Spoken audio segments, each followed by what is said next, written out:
Welcome to McDougal. On this show, legendary singer Grace Slick will tell you things about animals that I dare you to ignore. Hello, I'm Wayne Judd. And now, here with a free prescription for your mind, Dr. John.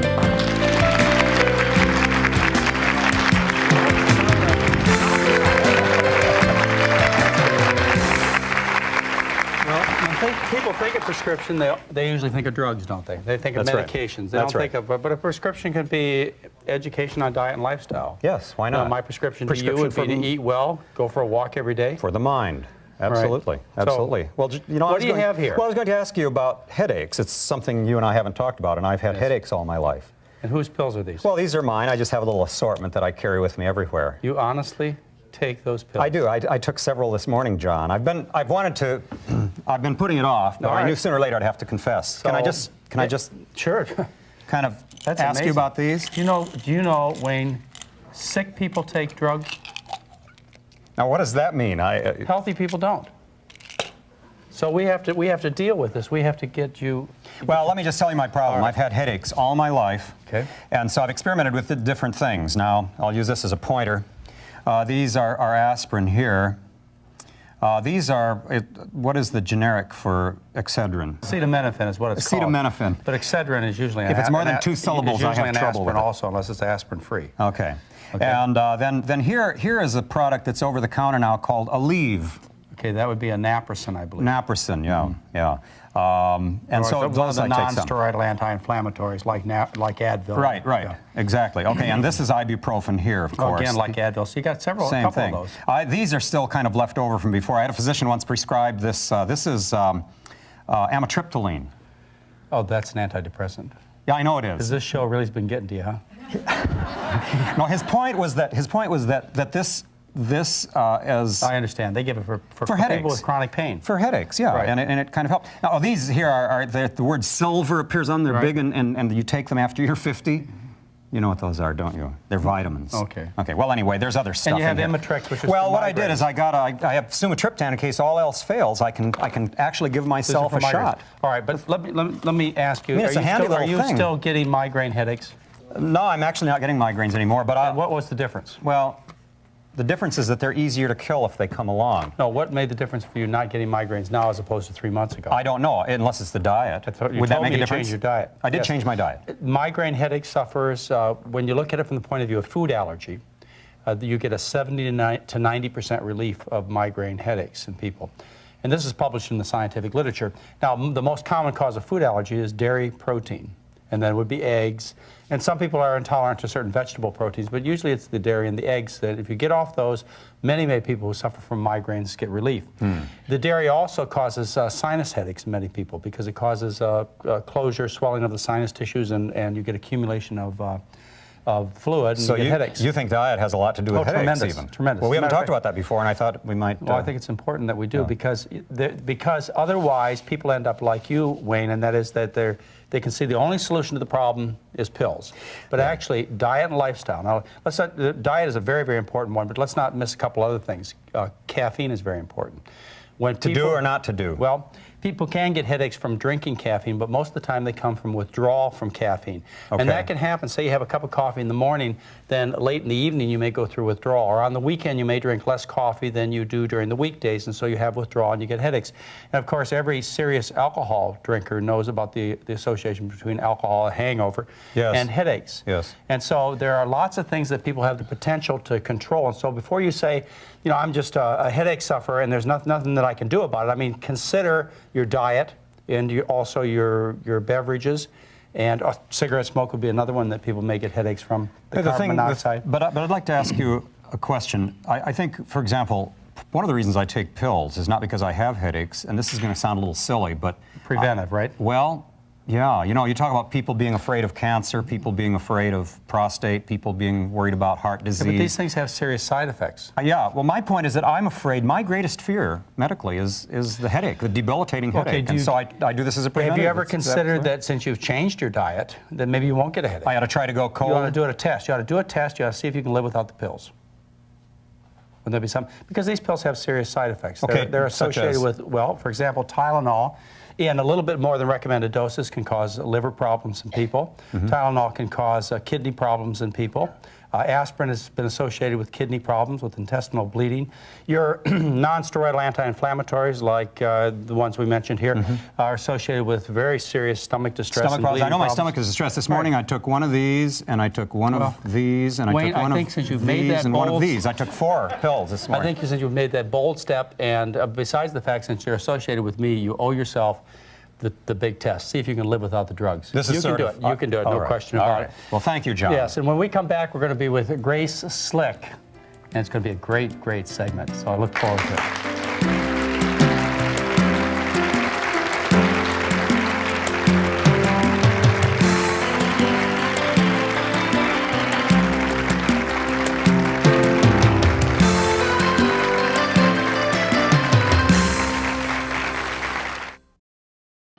Why should you watch Hello Channel? Because learning English should be inexpensive, and learning English should be available to everyone. If you want a brighter future, join us and say hello.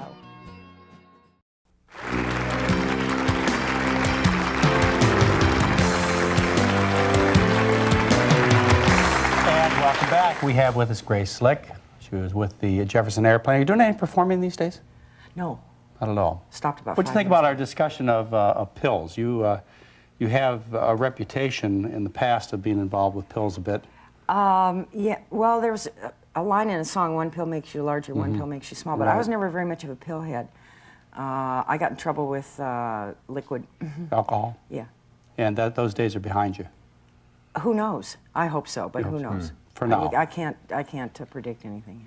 You've also made some pretty radical changes in your diet over the years. Yeah, that started with a sort of a, I don't know if you call it a moral attitude. It's just that I realized what I felt about a couple of animals, both of whom happen to have black eyes, a panda and a raccoons. And I thought I couldn't eat those. Well, nobody does, do So they? what if, yeah, the Chinese occasionally will eat it, used to. Disgusting. And yeah, people went out coon hunting, called coon hunting, eat raccoons, they still do.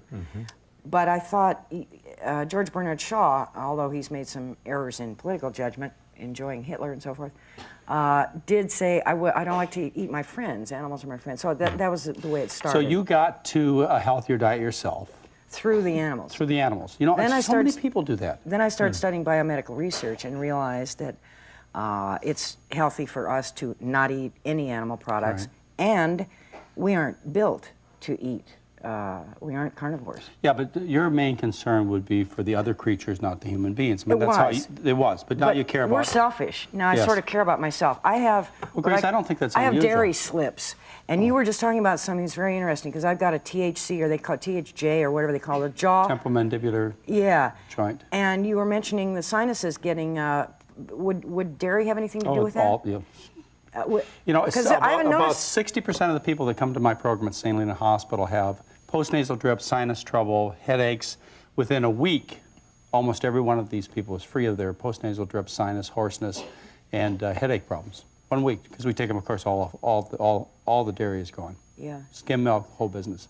So you think that's a good thought meat, for you? fish, chicken, all that kind of stuff, I didn't have a problem, but I had a problem with dairy. It was, oh, look at that cheese. Well, that's your next step. And you know, people, well, you could even take it from an animal rights point of view if you wanted. I have a little trouble relating to this, but a lot of people think it's, forget the people, worry about the cows. Well, Look at how hard they got to work. But people don't care really, okay? Yeah, I think if you're they talking do. to people who are not No. animal rights, you're not going to win them over by saying, you're hurting a raccoon, you're hurting a cow. They're going to, hey, Grace, screw that has it. not been my experience. My experience has been, and I had this, there's a movement called Farm Animal Reform Movement, FARM. Yeah. Okay.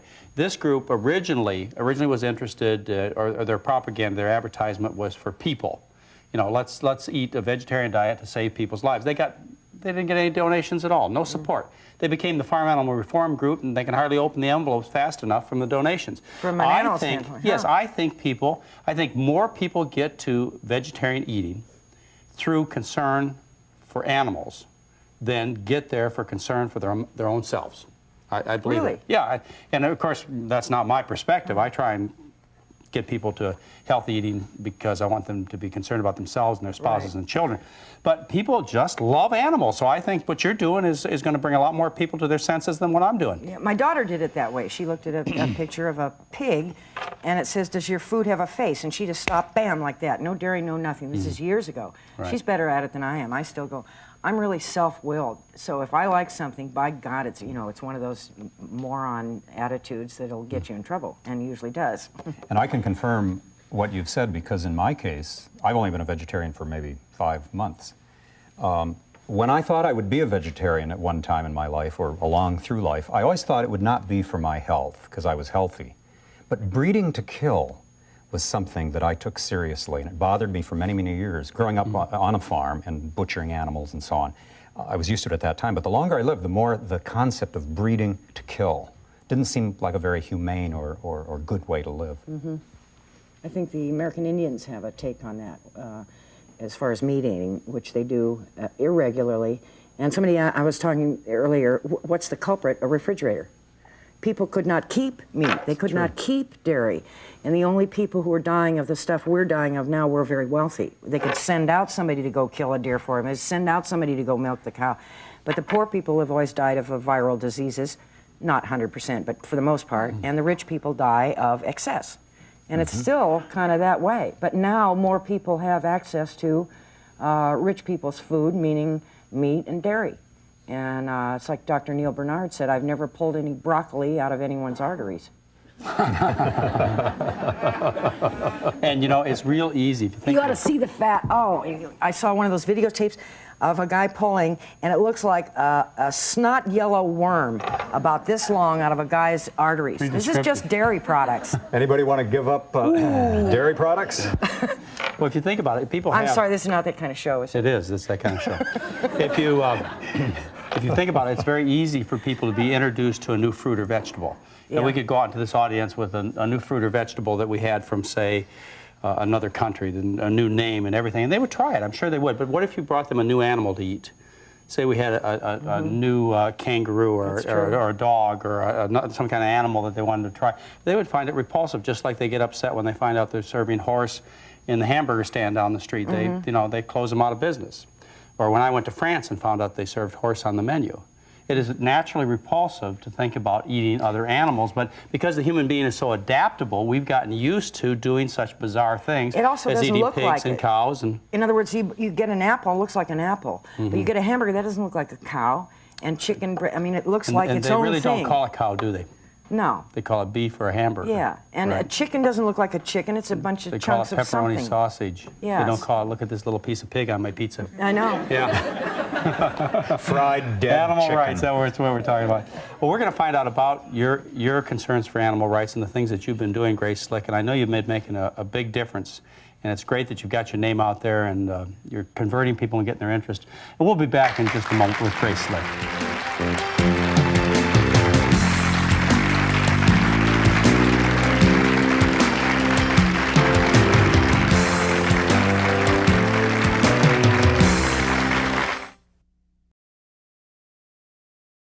For a brighter future, just say hello.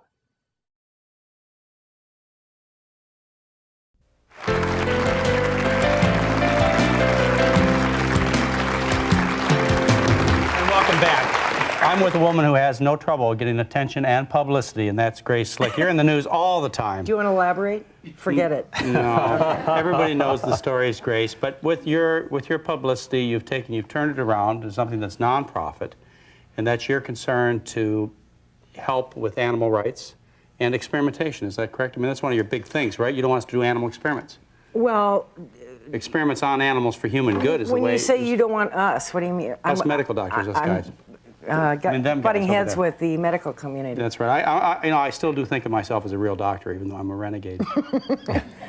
But since the systems on animals are different from our systems, and my system is different from yours, it's that tricky.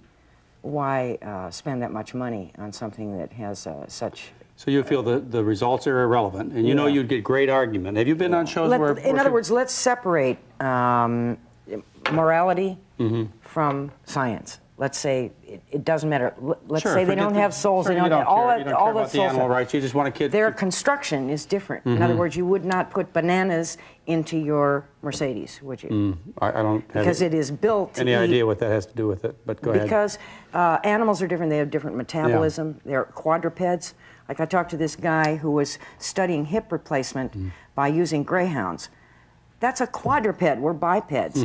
What are you going to learn on something where the back, our backs are always going out because we're bipeds, and that's a lot of weight to carry in a different way. Do you think always, under all circumstances, animal research has been useless or could have been done better without animals? That's always the question, and I think, is it always better to brush your teeth at 8? Or do you think we ought to just be more discriminate about it and make sure that we don't do experiments that really don't end up bettering humankind? But how can you know before you start? So wouldn't it be more... more... There are things that would be quite obvious. Let me put it this way then. Wouldn't it be more cost-effective, and wouldn't you indeed save a lot more lives if you were to promote, with the same amount of money that goes into biomedical research, prevention? In other words, you stop it before it happens. Prevention doesn't pay any money. We can't do that. Rather than putting... Doctors can't make money on prevention. Neither can drug companies. Forget it, Grace. It's a waste. Why slit your finger and then put a Band-Aid on it? Why not slit the finger? You don't have to worry about the Band-Aid. Now you're getting too logical. That's not like you.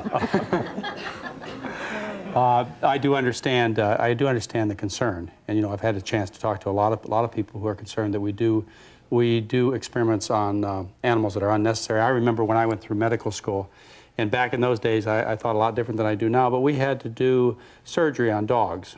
And now that I look at it, it was complete waste of a dog. And I learned nothing of your time, of my your time, mind. right?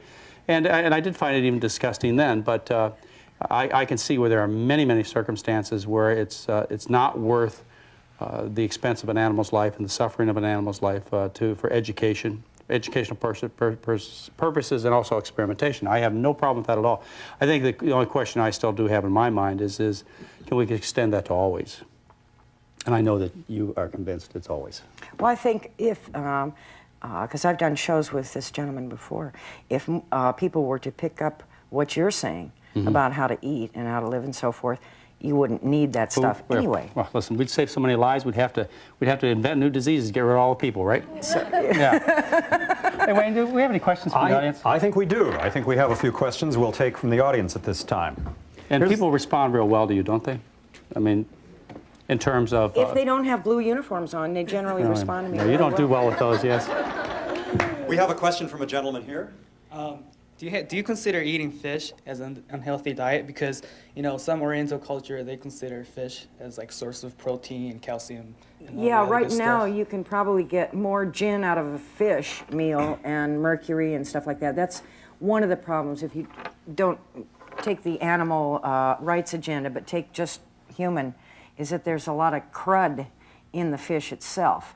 That would be from that point of view. So that's a problem with fish. Do you categorize now. fish to the same, do you put in the category of beef, fish, and chicken all in the same? Or kind of because of the toxics. How about from an animal, but how about from an animal rights point of view? Do fish suffer? Yeah. I've heard they don't. I've heard fish don't mind getting killed. Is that true? Yeah, that's why you see them going like this on the end of a hook. Right. They don't mind that. They're just having fun. I've done commercial salmon fishing. So why can't men go up and just hang out, and look at the trees and everything? Why do you have to be killing something while you're looking at the trees? I don't get it.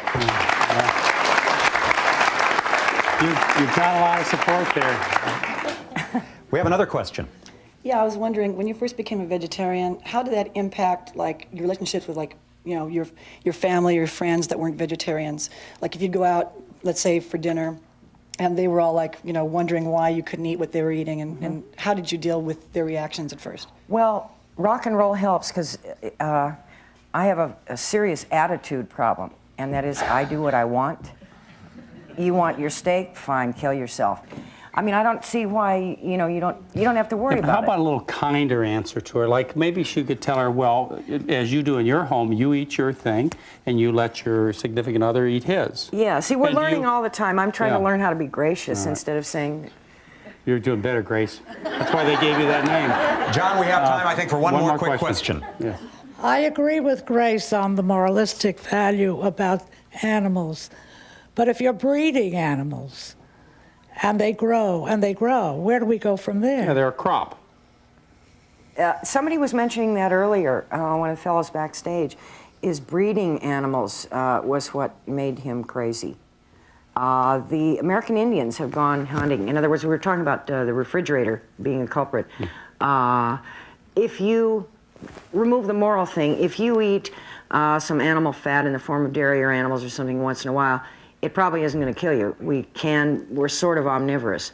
But how about just from the moralistic point of breeding view? a sentient being and keeping them packed in and shooting them up with antibiotics which come back to you and hormones which come back to you. I was going to ask you, does that annihilate possibly the way you could use an antibiotic if you keep putting it in there through meat? In other words, you're negating when you really need an antibiotic. It's too complicated for me, Grace. We're going to have to take a little break, and I'll have to think about this. And we'll be right back with Grace Slick.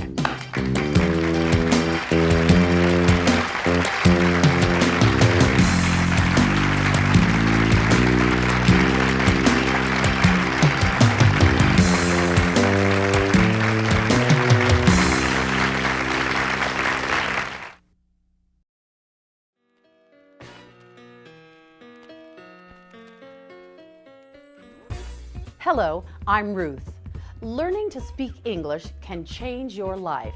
Knowing this valuable language can provide you with so many opportunities in education as well as the job market. Now you can learn English just by watching television. Introducing Hello Channel, a channel designed to help you learn English right in your own home. You can choose from Hello Channel's classroom programming, or you can watch great entertainment. All of it will teach you how to speak English. Hello Channel offers programs on every level, so you'll find something exactly right for you. Start today to build success by learning English. For a brighter future, say hello.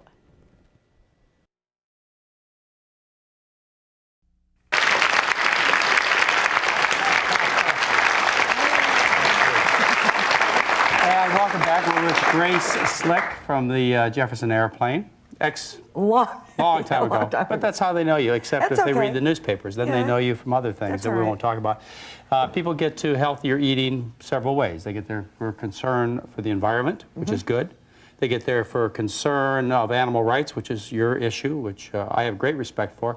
Or they get there like I've been trying to preach for a long time, and that's concern for human beings. Selfish is okay. You want to live better, live longer? Right. Why not? Yeah. The accomplishment is the same, and that is we have less slaughter of animals, no matter how you get here. Yeah, that's true. And you don't worry about the economics of the people you're making life difficult for. I mean, those that grow the animals. Exactly. I feel as sorry for them as I feel for the people who grow tobacco. All right. I mean, what else can I say? It's a dying industry. There are other industries to get into, and why should somebody eat a diet where you get breast cancer, your kids die from childhood diabetes? I mean, it just makes no sense at all. No, sorry, Wayne, I will not buy that excuse. All right. Grace, you're doing absolutely wonderful work, and I well, we're applaud you for all in this together. We really are. I really applaud you. Great having you on the show. Thank you. Thank you. You're doing a wonderful job. Just keep it up, and let everybody know about it. And thank you very much for being with us, and look forward to seeing you soon. Bye-bye.